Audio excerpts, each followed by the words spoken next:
Oh, I want to show you the game I was working for the last couple of months.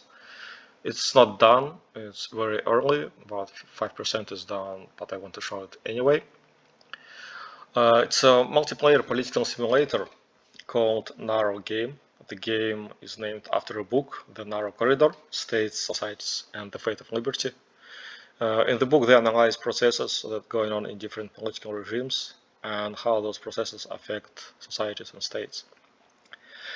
In the game, I try to build a very simple model of the same systems. So there will be different countries with different laws and regulations. Some of those countries will appear as authoritarian, some totalitarian. They probably will be democracies, and it should give the player some experience of living in those regimes. Not the real experience, of course, but benign. Maybe it also can give an experience of collective actions. At least this is my intention as creator of this game. Okay, let's start.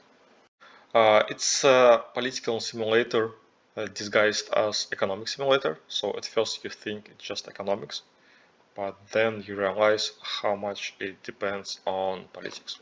So we have characters. Every character has two parameters: is health and knowledge, but the actual knowledge of the character is hidden.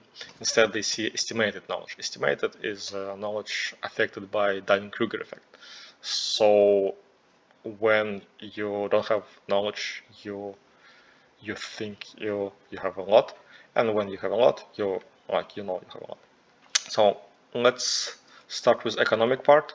We have corporations, banks, hospitals, schools, and markets. Every character can create any of those businesses. Let's go and create a new corporation and call it Candle Factory. And you see, we create this corporation as character Orion Silverwind. So if we go, we can see this corporation here, but it doesn't have anything yet. So let's go to the bank, to the state bank, and create a wallet for this corporation and call it same name, Candle Factory. So now we have a wallet, but we don't have any money. So our character just happened to have 100 money because there was a transaction from state treasury, and our character wants to transfer some of this money to the corporation. Let's call it investment.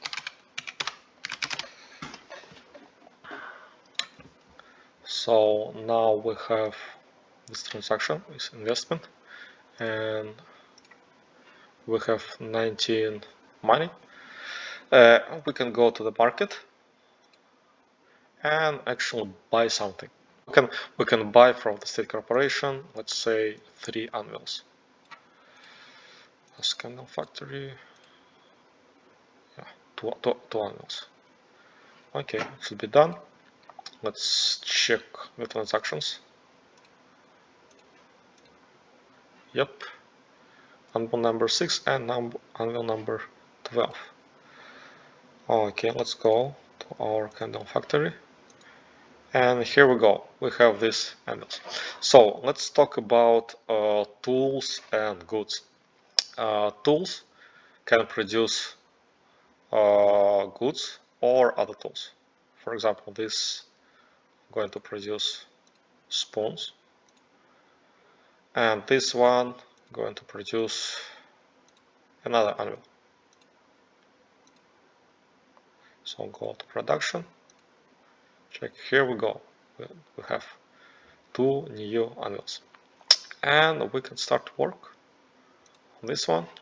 And let's say another character that happen to have a job, and this corporation can start work on the same anvil. And another two characters can start work on this. So as you can see, there are only two slots. It is because Anvil has only a capacity of 2. We can create a new type of tool with a different capacity. Let's say we want capacity 1, safety 1, durability 1. Safety and durability, safety defines how much damage this tool will deal to the worker, and durability, how much damage this tool can withstand itself. So let's call it glass hammer. Now we have a blueprint, and it's just 111, so it's the easiest thing we can research. And for the research, we need only one knowledge, so anyone can research this. Let's go.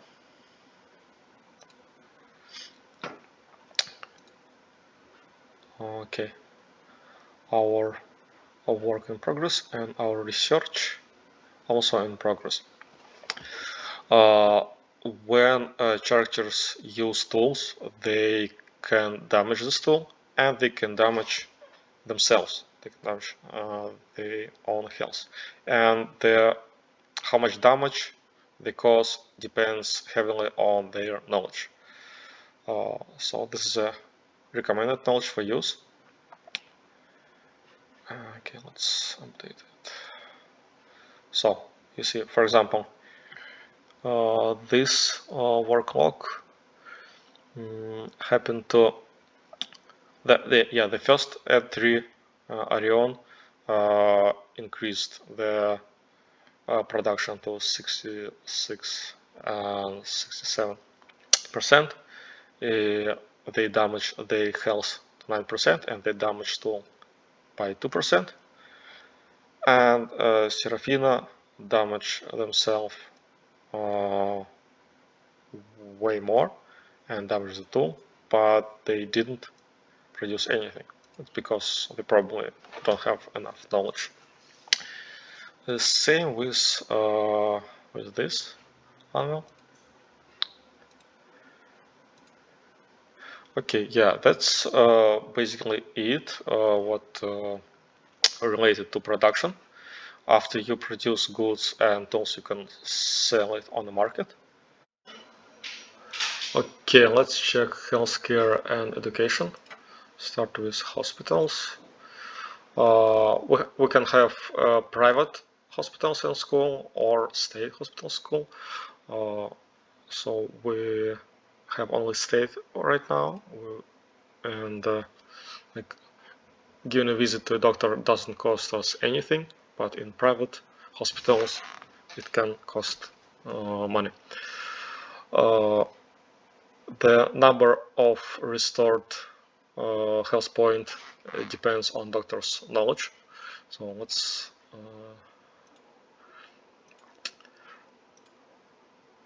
see, our Serafina is waiting the turn, and Arion is already restored 10 health, but it needs to wait. Let's go to the schools. The schools will have different classes, and you can enroll in the class. Let's create a new class. I'll call it chemistry. The name doesn't affect anything. Just you can name it whatever you want. Enroll is open, and let's say one of our characters wants to enroll. Since nobody really knows their knowledge, we're going to have exams and certificates, but later it's not implemented yet.